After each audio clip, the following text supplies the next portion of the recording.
Erev Tov, everyone. Erev Tov. It is Monday night. It is 8 p.m. here on the east side of the United States, here in the diaspora. This is the House of Seven Beggars. Therefore, it must be Zayde Story Corner. That's right, Zayde Story Corner. We have new stories. Yes, we do. We do have new stories.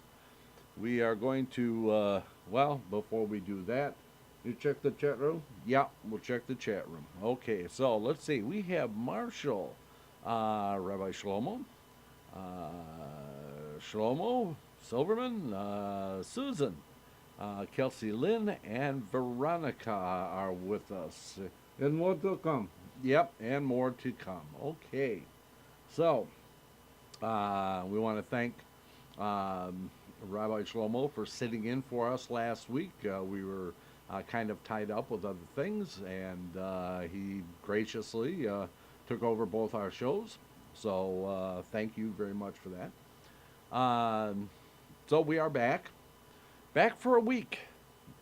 So you see, Pesach. Yeah, Pesach is coming. So next week there will be no shows because we will be getting ready for Pesach on Friday night. So you need to clean. Yeah, I know. We are behind in our cleaning. We need to get that done before Pesach comes, and so we're going to need the days. Okay. So tonight we are going to. Well, Zeta is going to read three news stories. Stories that I've written, and really, yes, I wrote them. I didn't even know you could read. Okay, funny guy. Okay, um, these are based on three stories that were very short, brief stories that were written by were told actually, told by the Kuznetzer Magid as a segula. And a segula is a something that you do for either protection or for benevolence in Kabbalistic or Talmudic tradition. He would tell three of these stories, which were essentially for Parnasa for Pesach, which was so that everybody should have Parnasa or a good living and be able to have enough to be able to enjoy the Pesach and have an abundant Pesach. So I've taken those stories and I've kind of expanded on them. I think to make them a little more interesting, maybe a little more interesting to the Kinder. Yeah, a little more interesting to the Kinder, and maybe others too. But we're going to start off with those, and then we will go back to the stories from the Yiddish folk tales that we've been reading, and we'll see where we end up from there. Okay, so Mary DeHart has joined us. Miriam is joined us, and Guy has joined us. So anyway, let's get you on your camera, and then we can get started with the stories. Okay, there I am. Okay, so as the rabbi said, we are going to read three new stories that he has written, and from the Kuznetzer Magid, they are Sagula. So we begin with the first one, which is called The Barrels of Water. Once upon a time, as if you weren't expecting that to be the beginning, eh? Okay, so once upon a time, there was a certain poor Jew who was worried that he would not be able to provide for his family for the coming Pesach. Day after day he worried and pondered how he could make enough money to provide for their needs and still have a delightful Pesach. One day, he came upon an idea that he was sure Bezrat Hashem would guarantee that his family would enjoy a wonderful Pesach. Now, the poor Jew knew that there was a shortage of brandy in the shtetl. It's such a terrible thing to have. And I like my brandy. Okay, so anyway, there was a terrible shortage of brandy in the shtetl where he lived, and there would be a big demand for brandy before Pesach. He also knew that none of the nearby towns or cities had any brandy to spare. So, his idea was to search out the next country and to purchase brandy there, bring it back, and sell it for a profit, and have enough money to supply his family's needs. It's a good idea, huh? And to have a good Pesach and have maybe a little money left over for the rest of the year. So, he took all his money and the little savings he had put away for Pesach, asked that Hashem would make his plan successful, and headed off across the border to the next country to find a place to purchase the brandy. So he hitched up his horse to his wagon, kissed his wife and children, blessed them, and left his family, his shtetl, and his country behind. The poor Jew traveled this strange country from city to city, looking for a place to purchase brandy.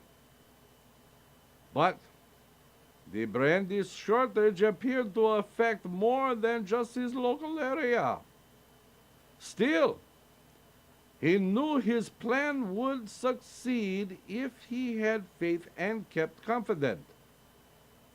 After many miles, many miles, and many weeks of searching, he finally found a place that had an abundance of brandy. So, he was able to purchase enough barrels of brandy to fill his wagon. The poor Jew was overjoyed and thanked Hashem for the great blessing and proceeded back to his own country, his shtetl, and finally home. However, when he reached the border between the two countries, he was told that he did not have the proper licenses to bring the brandy out of one country and into the other. He was ordered to leave the wagon there at the border until he could present the proper documentation. How terrible, huh? All that work for nothing. Sorrowfully and downhearted, he got on his horse and crossed the border back into his own country. Stopping by the side of the road, he stopped to water his horse and to say the mincha prayers. As he prayed, he poured out his heart to Hashem, asking for parnasa and a way to make his plan successful. As he finished, an idea came to him. He remembered that he was not too far from the home of the Reb Melech. He quickly got on his horse and traveled to the Rebbe's house. When he arrived, the poor Jew poured out his heart to the Rebbe. The Rebbe, Reb Melech, told him to return immediately to the border and tell the officials that the barrels contained only water. And if they doubted it, they only need to taste the contents of the barrel. He did as the Rebbe had instructed. And when he told the officials to taste the contents of the barrels, to their surprise, it was only water. And the Jew, just as the Jew had told them, it was the truth. The officials did not understand why the Jew came all that way just for some barrels of water. But they returned the barrels to the Jew and sent him on his way. Now, the poor Jew was even poorer. He had spent all his money, and all he had to show for it was some barrels of water. And there was certainly no shortage of water where he lived. The poor Jew returned to the Rebbe crying, "Now how will I ever provide for my family and for the holiday? The barrels of brandy were my only way of earning my livelihood, and now they are full of water." The Reb Melech asked him, "Have you so little faith in Hashem? Go out and taste the contents of the barrel."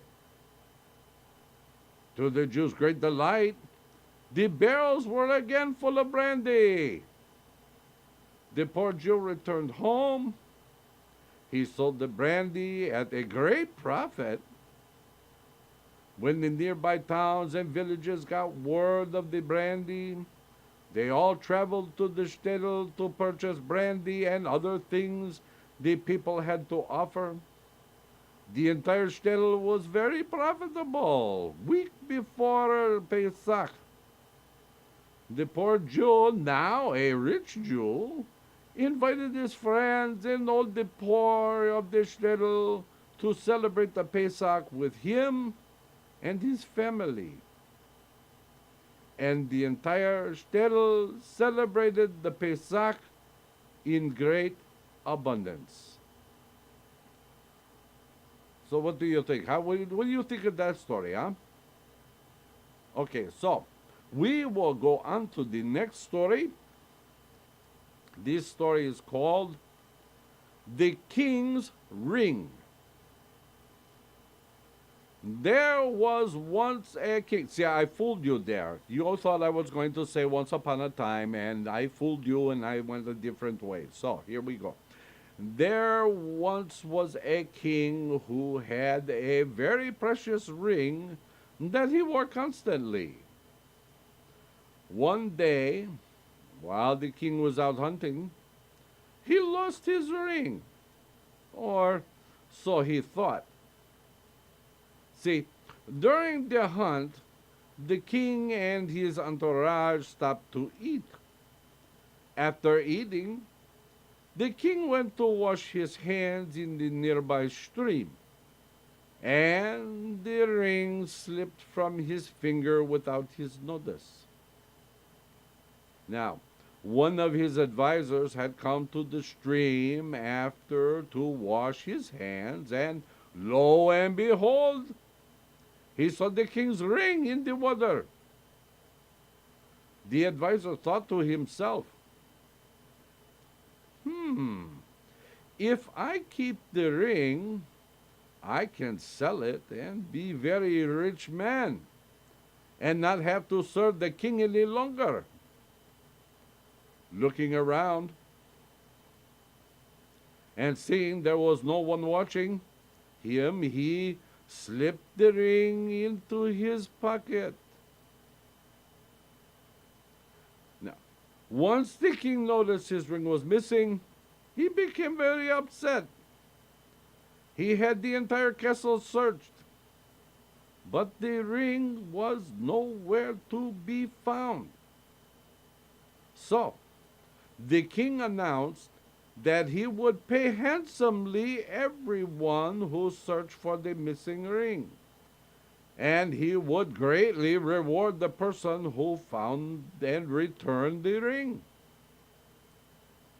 Now, in the king's land, there was a poor Jew who had no money for Pesach. The poor Jew was telling his wife that he was worried that there would be no money to purchase what was needed for Pesach. The Jew's wife told her husband of the king's offer and encouraged him to volunteer for this search. So the poor Jew went to the castle and volunteered to join the search for the ring. Each day, all those who searched were paid handsomely, and each day the Jew took the money home to his wife, who put it away for the Pesach. The search went on into a second week. The poor Jew, being a generous man, told his wife, "Since we have more than we need for Pesach, I will continue to search for the king's ring, and we will be able to invite many guests for the Pesach Seder this year."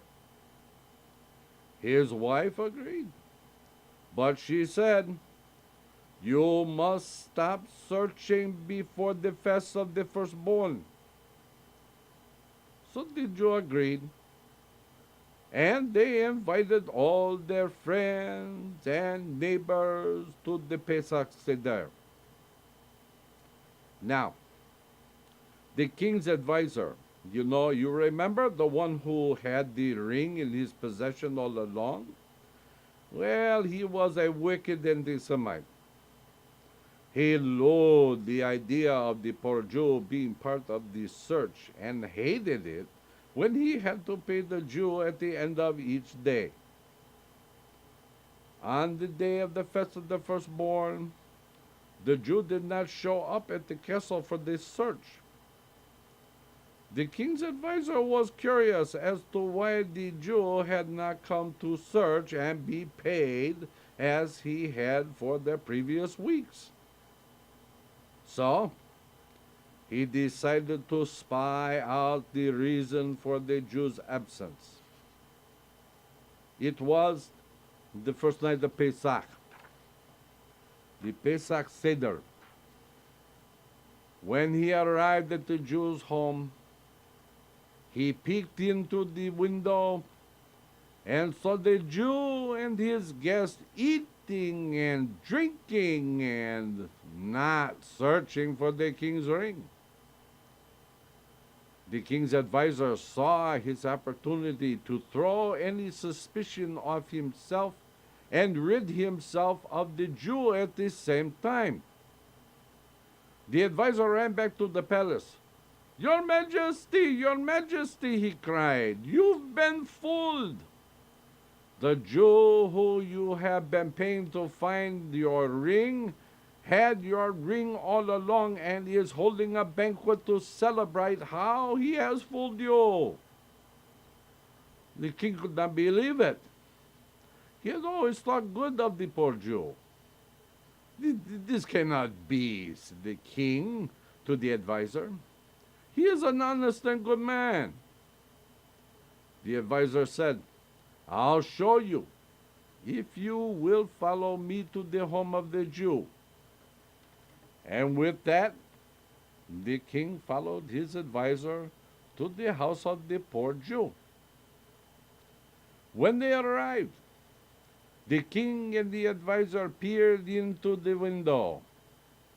There was the Jew at a table full of guests, eating and drinking like a king.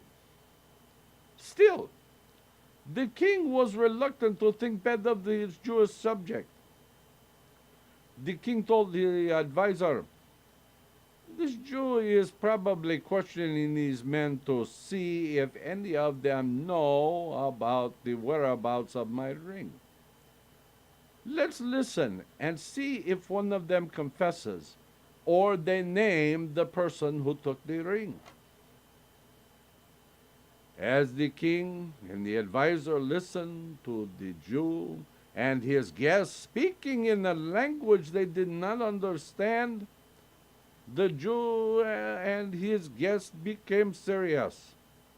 All at once they all cried out together, Daenu!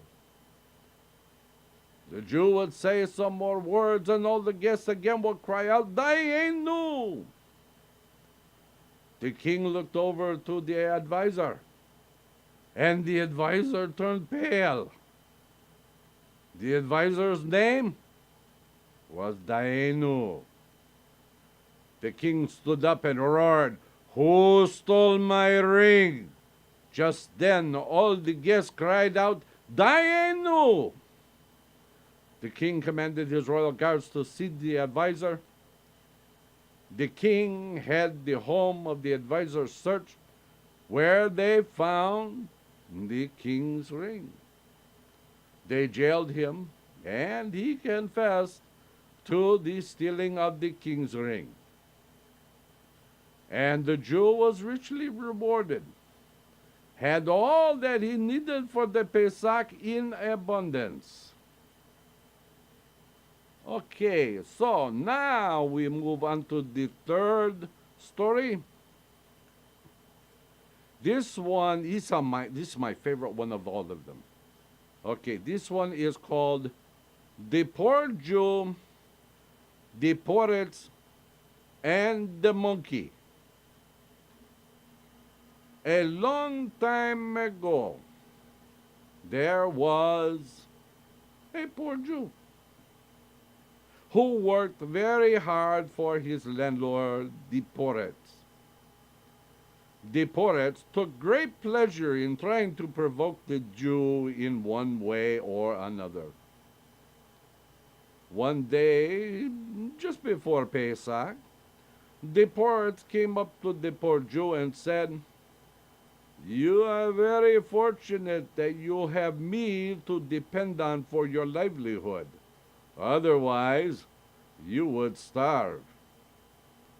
The Jew was a simple and pious man, and in his simple way he answered the Poets, saying, I do not understand what it is you are saying. There is a God in heaven, that is for sure, and God provides for all his creatures, and I thank him for everything I have. So I am not worried about my livelihood. If the Poets decides not to serve as God's agent and provide me with my livelihood, God will find another source for me.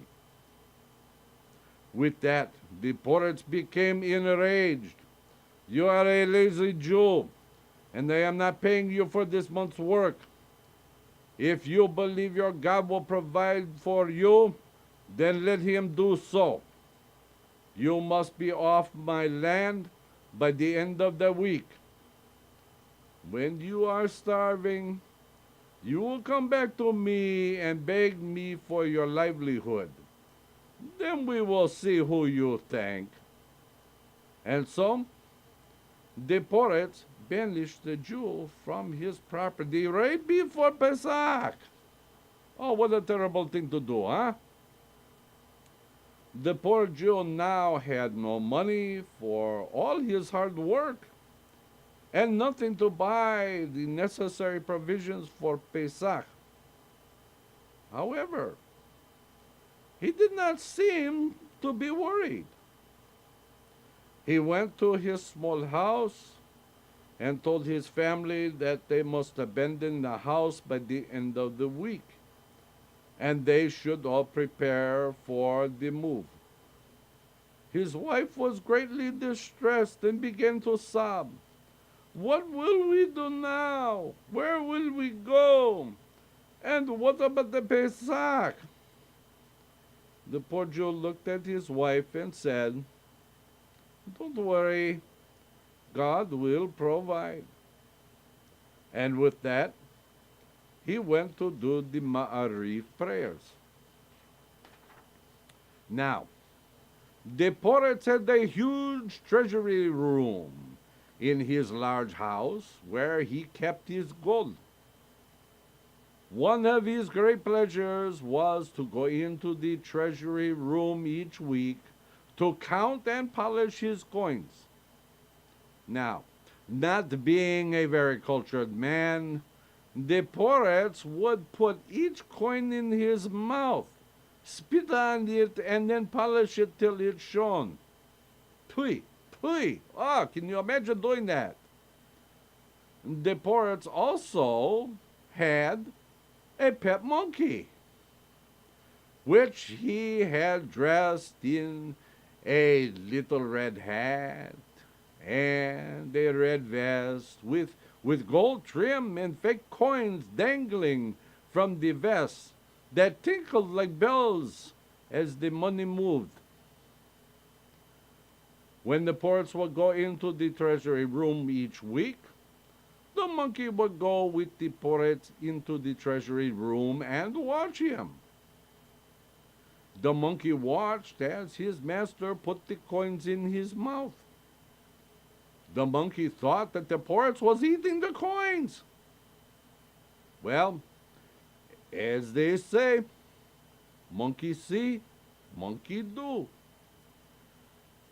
The day that the poet told the poor Jew that he had to leave the property was the day that the poet went into the treasury room with his monkey to clean and count.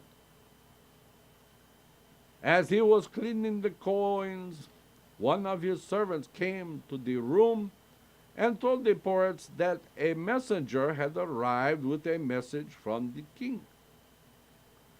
The poets left the room annoyed, leaving the monkey behind. The monkey climbed onto the table and began to eat the coins. One after another, the monkey put a coin in his mouth and swallowed it. The monkey ate so many coins that it choked and died. When the poets finally returned to the treasury room, he saw the monkey on the floor. He picked up the monkey and tried to shake it awake and realized it was dead. Hearing the tinkling of money, he didn't realize the cause of its death. He thought that he was hearing the fake coins on the monkey's vest.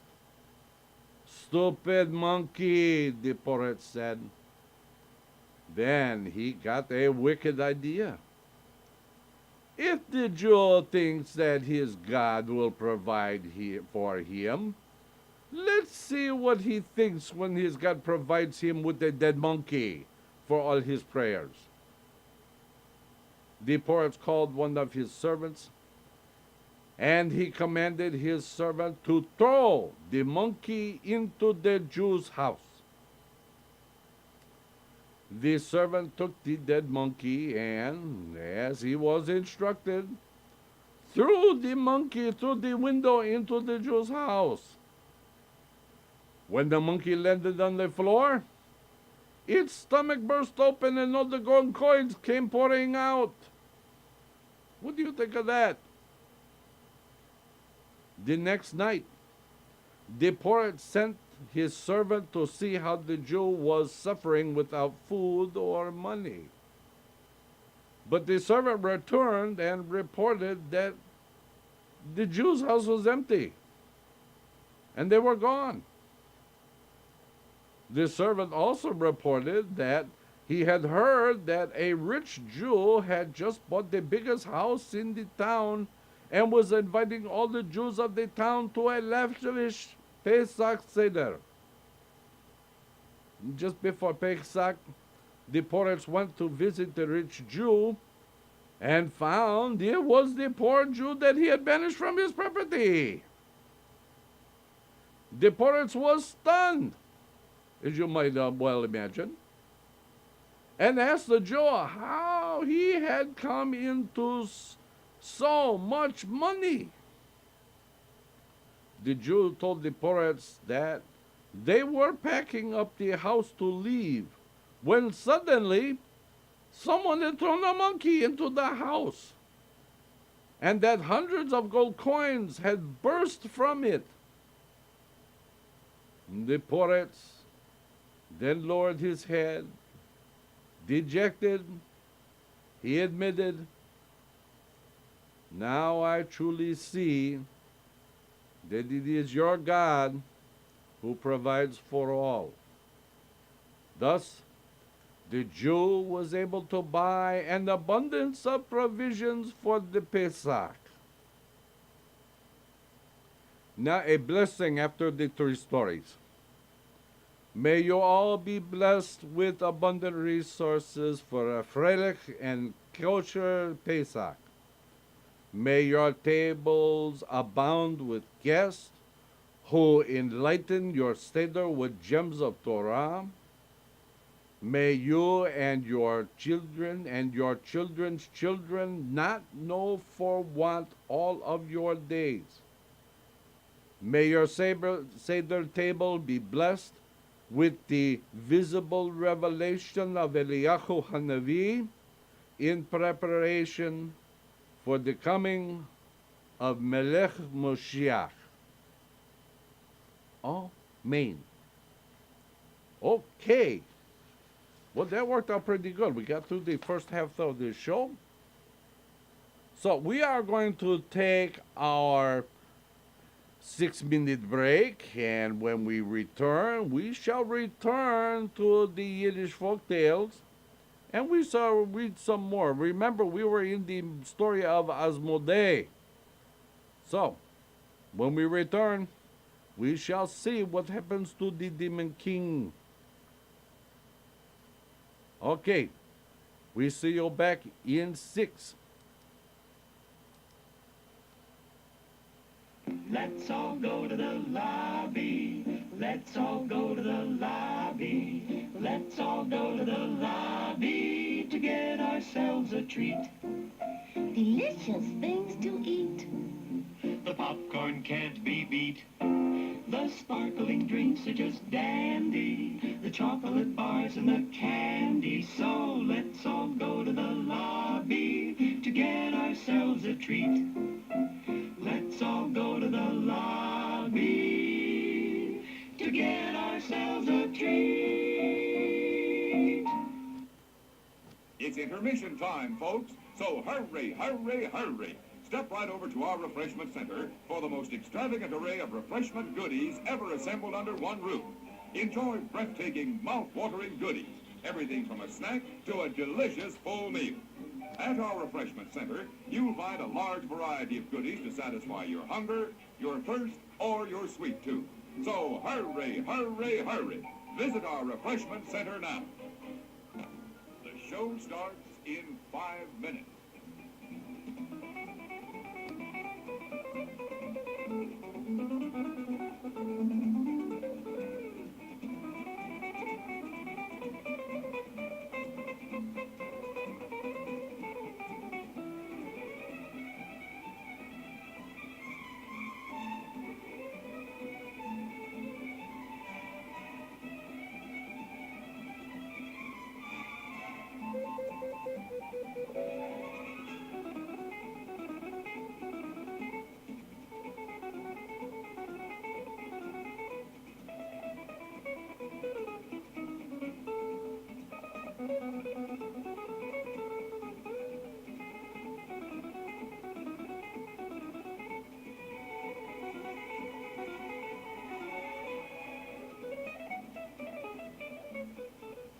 The show starts in 4 minutes.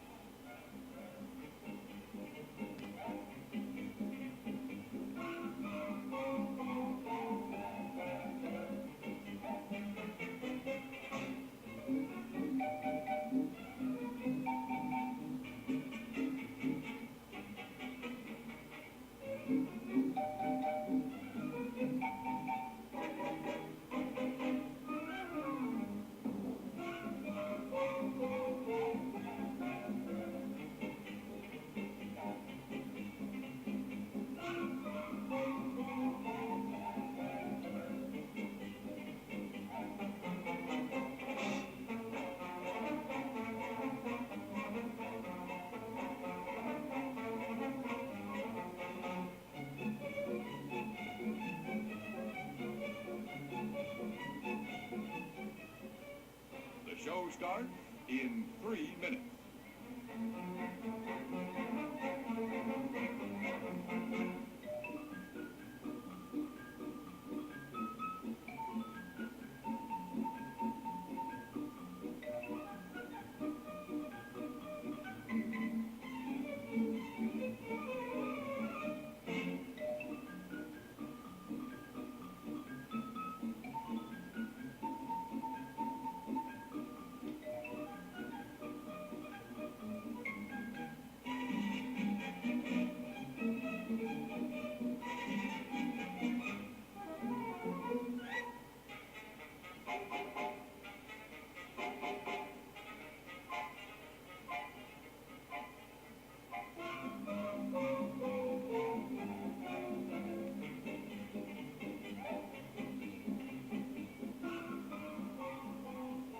The show starts in 2 minutes.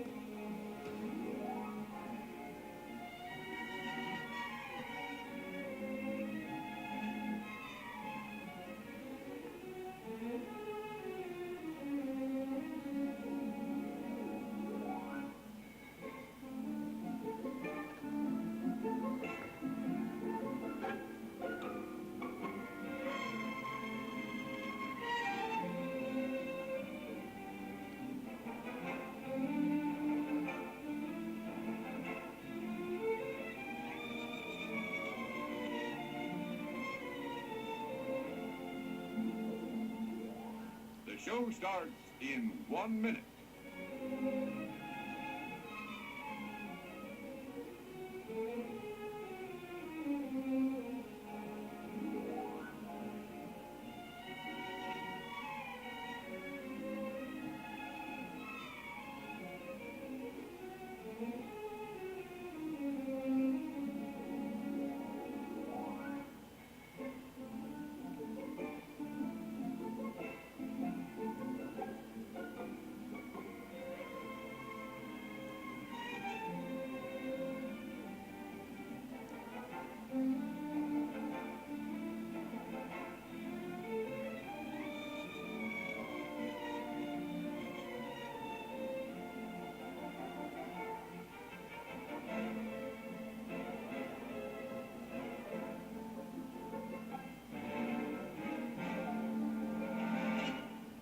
And now, on with the show.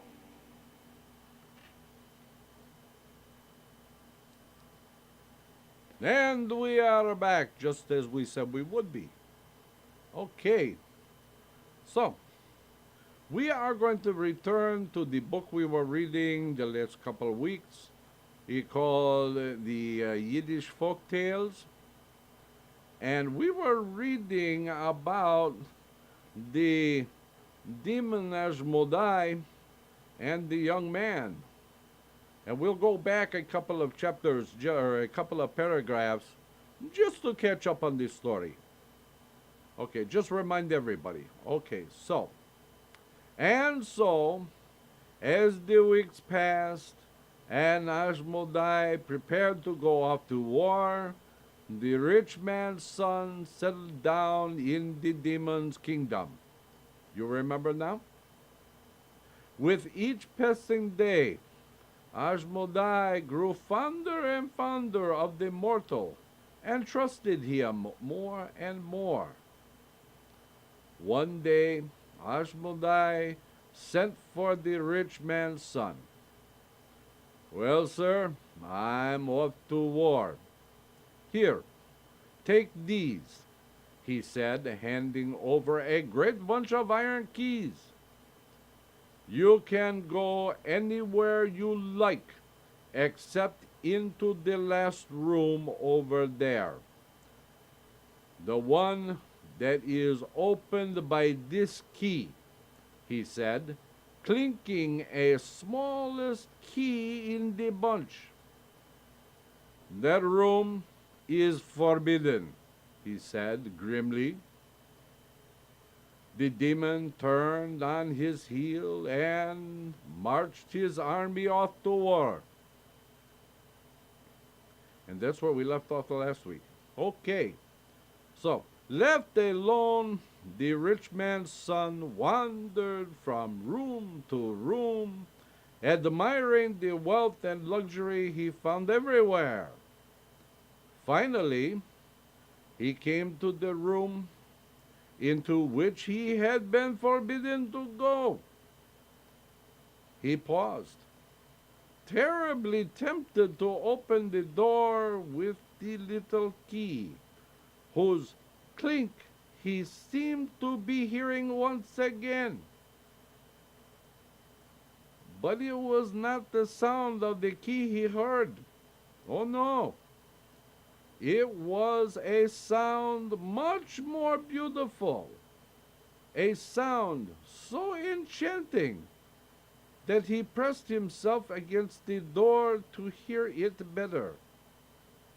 It was a woman singing. For a while he listened. Then, overcome by the melody, he unlocked the door and went in.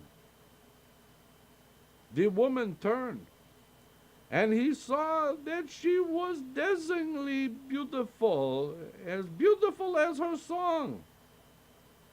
And she, the moment that she saw him, flung her arms around and kissed him. Then, all at once, there was a dreadful racket.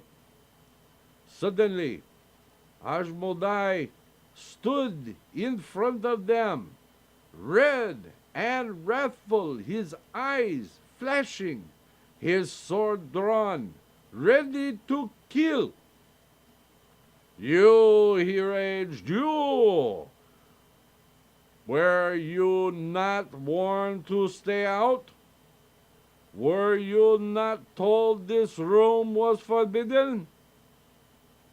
The young woman, who of course was Ashmodai's daughter, seized her father's arm. "No, father," she cried, "don't kill him, for he will be my husband."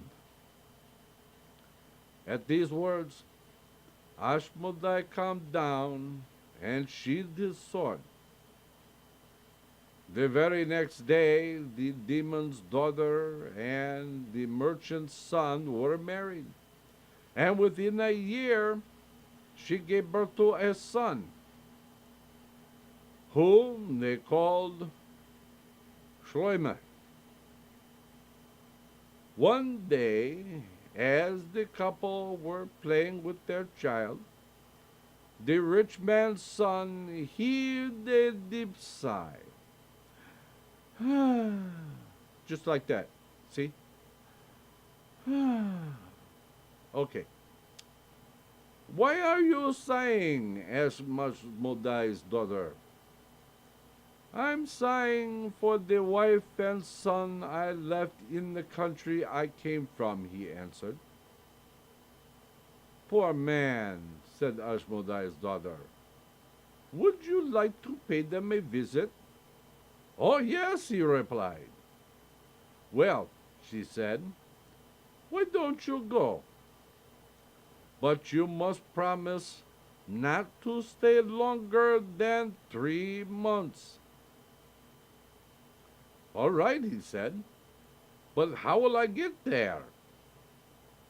"No problem," said Ashmodai's daughter. And with that, she sent for an old demoness to take her husband back to his home.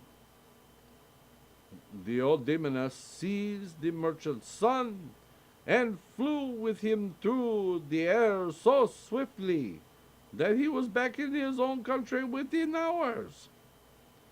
And there she left him. His wife and child were delighted to see him, and he was so overjoyed to be there that he completely forgot his promise to return after 3 months. When the time was up, Demons appeared in his dream. They bore letters from Ashmodai's daughter, letters which he ignored. You disregard your promise at your peril, the letters warned. But he continued to stay where he was. Finally, his son Shlomo appeared to him in a dream. Father, mother and a pack of devils are at the town gate. If you don't come home, she will destroy the town. Frightened awake, the rich man's son hurried off to the rabbi and told him the whole story. The rabbi convened a rabbinical court, Bedin, to deliberate over the matter.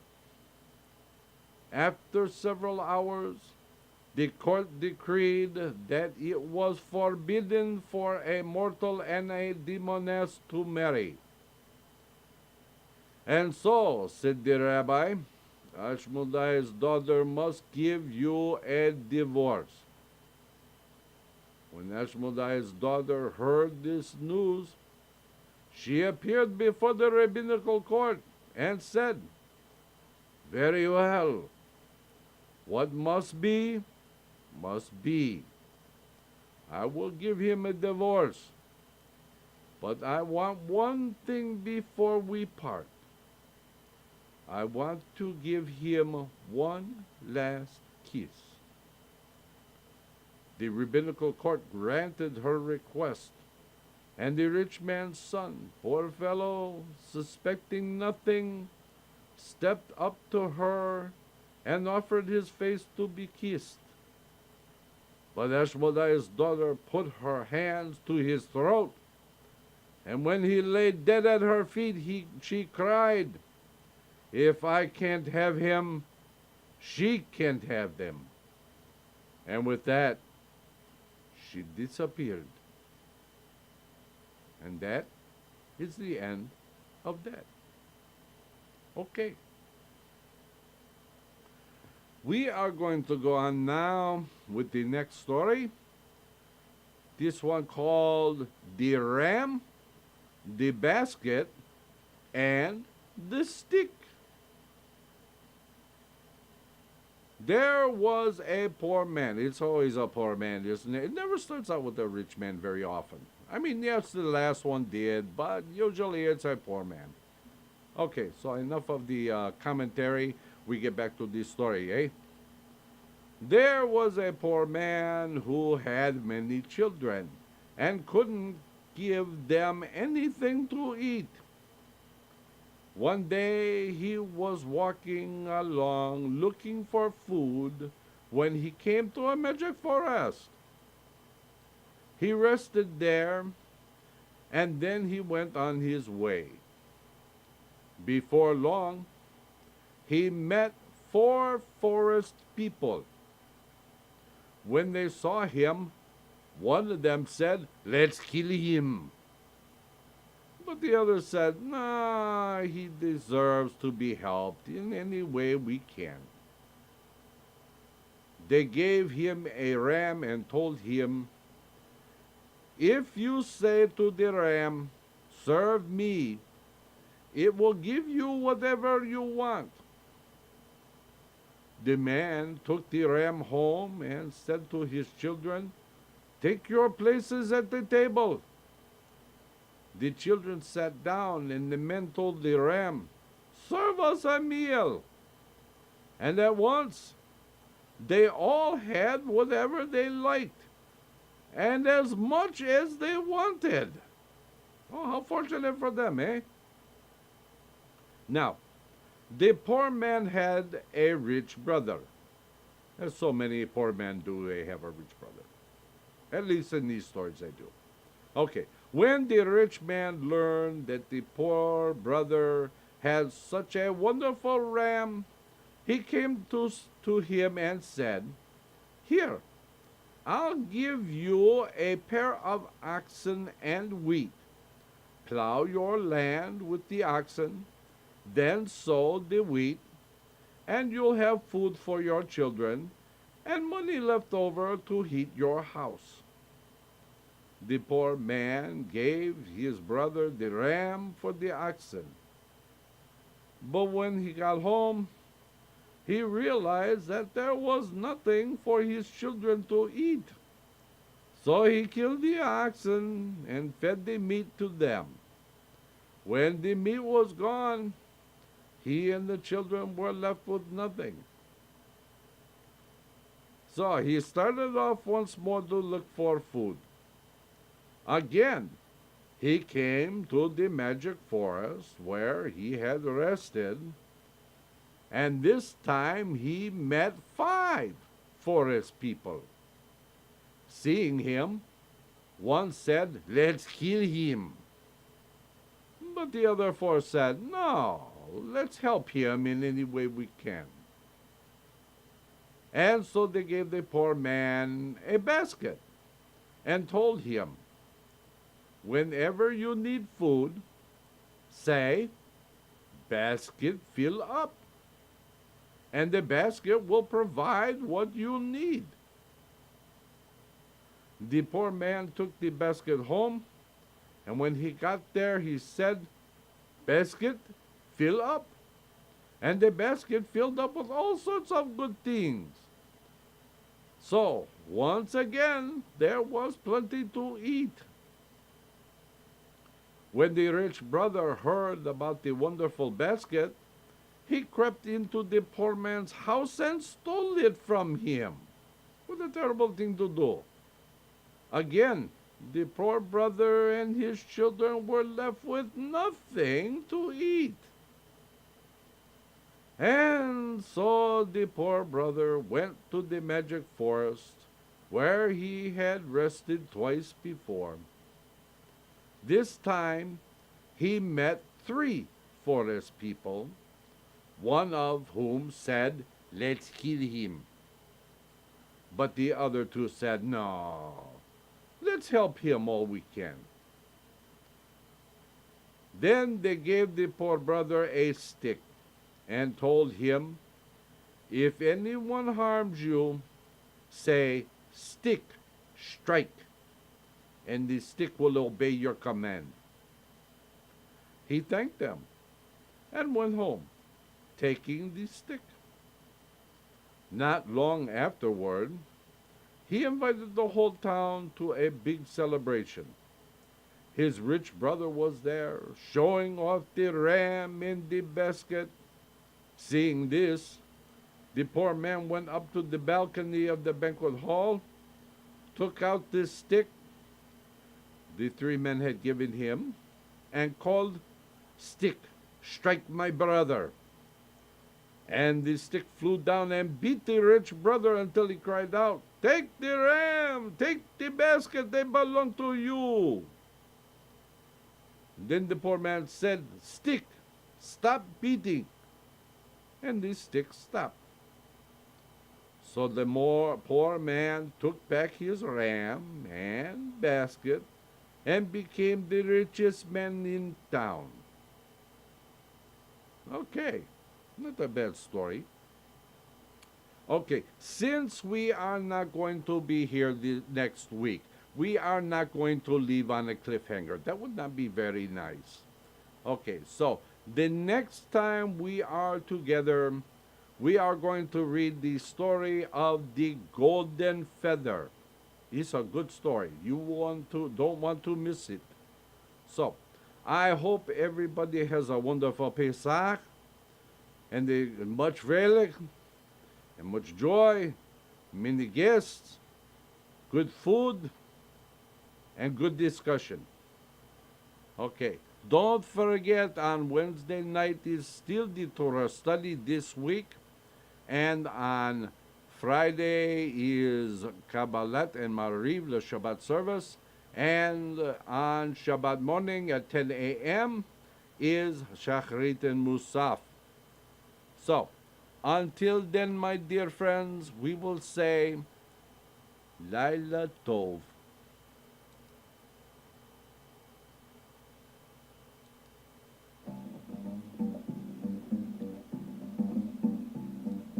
Thank you.